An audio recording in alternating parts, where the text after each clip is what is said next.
नमो बुद्धाय, जय सम्राट, जय भीम, जय भारत। मैं हूं प्रदीप मौर्य, आप देख रहे हैं न्यूज 7 भारत। आज इस न्यूज रिपोर्ट के माध्यम से हम जानेंगे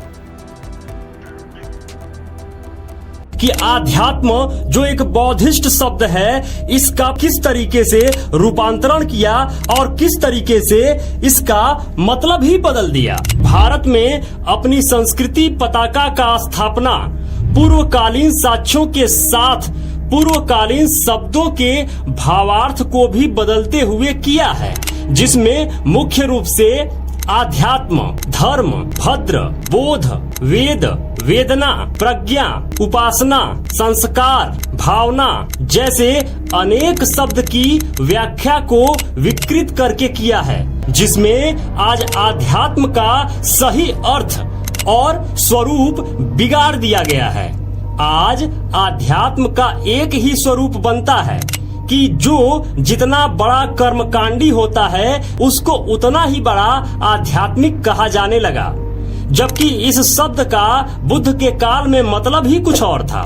जबकि इस आध्यात्म के बल पर भारत निरंतर 1000 वर्ष तक विश्व गुरु रहा।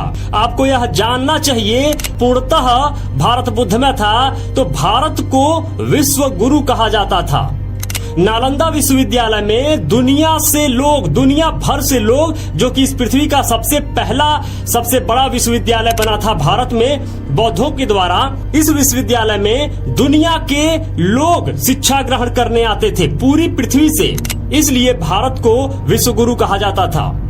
बुद्ध के ज्ञान को अर्जित करने के लिए, बुद्ध के प्रताप को, बुद्ध के ज्ञान को, जो मार्ग जनमानस को दिखाए, उसको जानने के लिए लोग यहाँ आया करते थे, इसलिए भारत को विश्व गुरु कहा जाता था।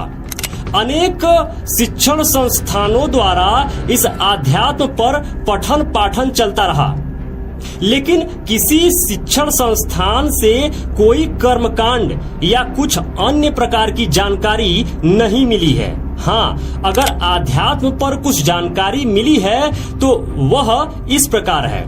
आत्मा का अर्थ आध्यात्म यानी अध प्लस आत्म, आध्यात्म यानी अध प्लस आत्म। यहाँ आत्म का अर्थ आत्मा और परमात्मा से नहीं होकर स्वयं से है, अपना से है, यानी अध का अर्थ अध्ययन। ध्यान दीजिएगा, अध का अर्थ अध्ययन और आत्म का अर्थ अपना।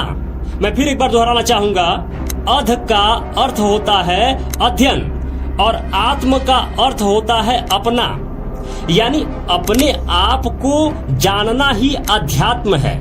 यह पाली प्राकृत में जिस प्रकार से प्राचीन भारत में आध्यात्म का मतलब था वह है, बाकी अब तो सब कुछ बदल ही गया है। अब कोई बताए कि इस आध्यात्म में कोई कर्मकांड या अन्य विषय कहाँ है, इसमें कहाँ कोई कर्मकांड समाहित होता है जो स्वयं का अध्ययन करने के लिए कहता है। यह तो शुद्ध रूप से अपने आप को जानने की कला है, अपने आप को जानने की विद्या है, ज्ञान है, जिसे आध्यात्म कहते हैं। लेकिन दुर्भाग्य है इस देश का, इस देश के जो प्राचीन शब्द थे उनका क्या अर्थ का अनर्थ बना डाला।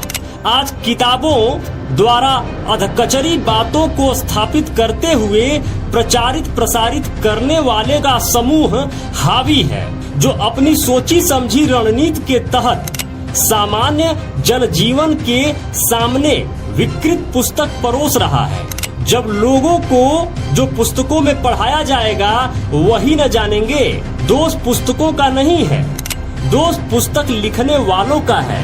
दोष इनका है जो भारत की भोली भाली जनता को निरंतर इसी प्रकार गुमराह करते चली आई, अर्थों का अनर्थ लिखते चली आई। उन लेखकों का दोष है जो इतिहास को बदलने के लिए, इतिहास को की आग में झोंकने के लिए निरंतर इस तरह के शब्दों से खेलते रहे और अर्थ का अनर्थ बनाते रहे। हमारा वीडियो बनाने से कोई फायदा नहीं होगा अगर आप इस वीडियो को उन सभी मूल निवासियों तक पहुंचाएंगे नहीं।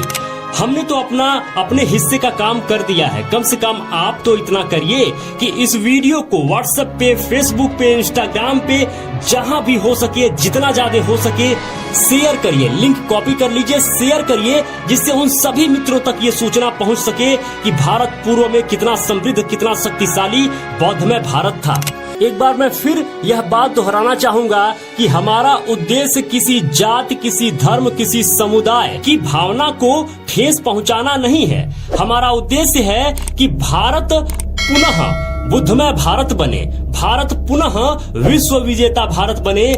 उसी प्रकार जैसे बुद्ध के समय, जैसे सम्राट चंद्रगुप्त मौर्य के समय, सम्राट अशोक के समय जैसे भारत अखंड भारत था, वह भारत जो सम्राट अशोक ने सोने की चिड़िया बनाई थी, वैसा भारत की हम फिर से कल्पना करते हैं कि भारत फिर से विश्व गुरु बने, भारत फिर से विश्व विजेता बने। तो उन्हीं सब कारकों को, उन्हीं सब कारणों को और उन्हीं सब प्रकारों को फिर से लाना होगा, जिसके प्रयास में हम लगे हैं। आप भी लगिए और अपने देश को फिर से एक बार समृद्ध और शक्तिशाली बनाया जाए। मेरे मित्रों, सेहॉक.com को जरूर याद करें, सेहॉक.com को जरूर याद रखें, जो बौद्धिस्टों की सबसे बड़ी कंपनी है। अपने मोबाइल में सेहॉक.com जरूर लॉगिन करें और देखें इस कंपनी के पास क्या क्या सुविधाएं हैं। सुविधाएं लेकर अपने बुद्धिज्म के विकास के लिए आप योगदान कर सकते हैं, बुद्धमय भारत के लिए आप योगदान कर सकते हैं।